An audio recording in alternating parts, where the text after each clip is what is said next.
Hello दोस्तों, कैसे हो आप सब। आज मैं आपके लिए लाई हूँ एक और मज़ेदार कहानी। अपने अपने औजारों को मजबूती से थाम ले, क्योंकि चलिए बढ़ते हैं कहानी की तरफ। मेरा नाम सबा है और मैं सेकंड ईयर की तालिबा हूँ। ये कहानी आज से चंद माह पहले की है। मैं बचपन से ही थोड़ी बागियाना ज़हनियत की हामिल लड़की थी। घर का माहौल जो कि काफ़ी सख्त और उचित पसंदाना था, इसलिए मैं शुरू में ही बागियाना ख्यालात की हामिल हो गई थी। स्कूल और कॉलेज के अलावा मुझ पर हर जगह जाने की पाबंदी थी। उस पर भी अब्बा और भाइयों ने शोर डाला हुआ था कि अब बहुत हो गई पढ़ाई, अब इसको घर बिठाओ और कोई रिश्ता देखकर जल्दी से इसकी शादी कर दो। मैं इस बात को सुनकर काफ़ी सहम गई थी। बस यही डर था कि जल्दी मुझे किसी जानवर के हवाले कर दिया जाएगा और वो मुझसे मेरी आज़ादी छीन लेगा। मैं पहले ही कौन सा आज़ाद थी, मगर अम्मा की मोहब्बत मुझे यहाँ रोके हुई थी। अम्मा से मैंने अपने दिल का हाल बयान किया, मगर वो भी क्या करती। मर्दाना समाज की कदनों में जकड़ी वो भी मेरी तरह एक लाचार औरत थी। वो बेबसी की तस्वीर बने मुझे देखती रही। चंद ही दिनों में मुझे कॉलेज से उठा लिया गया।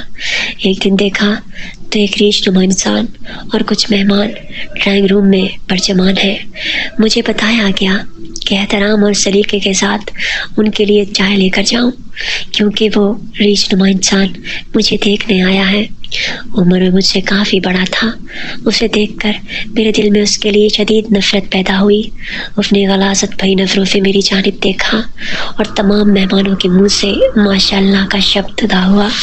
और निकलता भी क्यों ना, मैं लाखों में एक हसीन तरीन लड़की थी। उस रीछ की आंखों में मैंने अपने सरापे के लिए मचलती वहशत को महसूस कर लिया था। चाय पेश करने के बाद मैं वहाँ से चल पड़ी।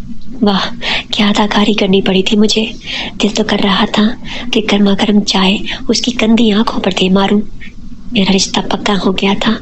उस रीछ को ज़्यादा ही जल्दी थी। एक माह के अंदर अंदर ही सारा इंतज़ाम करने का वादा करके वो लोग वहाँ से चल दिए और फिर तमाम घर मेरे रिश्ते की बातों से गूंजने लगा। हर नत्थु खैरा आता और मुझे मुबारकबाद देता और अजीब सी मुस्कुराहट के साथ मुझे देखता और चला जाता। मैं समझ चुकी थी कि लोग मेरा मजाक उड़ाने आते थे। और फिर वो दिन भी आ गया जिस दिन मेरी शादी थी। वो रीशनुमा इंसान दूल्हे के लिबास में मेरे साथ चिपक कर बैठा था और मैं सिमटी हुई सहमी हुई थी, उसके साथ बैठने पर मजबूर थी। ऐसा लगता था कि एक रीछ के साथ कोई हिरनी बैठी है। और फिर रात हुई। कमरे में दुल्हन बनी बैठी थी मैं और अपनी किस्मत को कोस रही थी। दिल यही कर रहा था कि यहाँ से कहीं दूर भाग जाऊं, मगर भाग कर कहाँ जाती। ये ज़माना भागने वालियों के साथ क्या करता है, ये मुझे अच्छी तरह से मालूम था।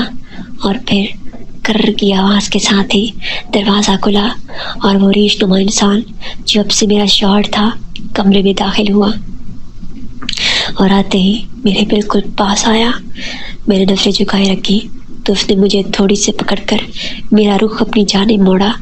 एक आह की आवाज़ उसके मुंह से निकली और वो मुझ पर टूट पड़ा। उसने अपने और मेरे तन का सारा बोझ उतार डाला। वो वाकई रीछ था। उसका सारा फरबा बदन बालों से भरा हुआ था। उसने मुझे मुकम्मल जकड़ लिया और कार्रवाई का आगाज़ कर दिया। मगर ये क्या, जिस रीछ से मुझे चंद लम्हों पहले शदीद कराहत महसूस हो रही थी, मैं उसके असर में एक अजीब जादुई कैफियत में मुब्तला हो गई थी। मेरा सारा वजूद उसके लम्स के एहसास का मुतलाशी हो गया। मैंने खुद को उसके हवाले कर दिया। वक्त ठहर सा गया और मुझे कुछ होश न रहा। जब होश आया तो मैं इंतहाई सुकून महसूस कर रही थी। मैंने उस रीशनुमा इंसान की जानिब पे एक नज़र दौड़ाई। वो मुझ में समाया हुआ था और खराटे मार रहा था।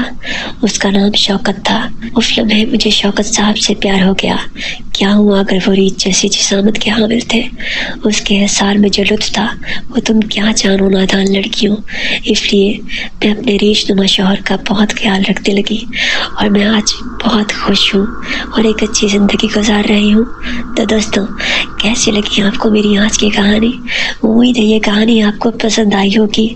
ویڈیو کو لائک ضرور کیجیے گا۔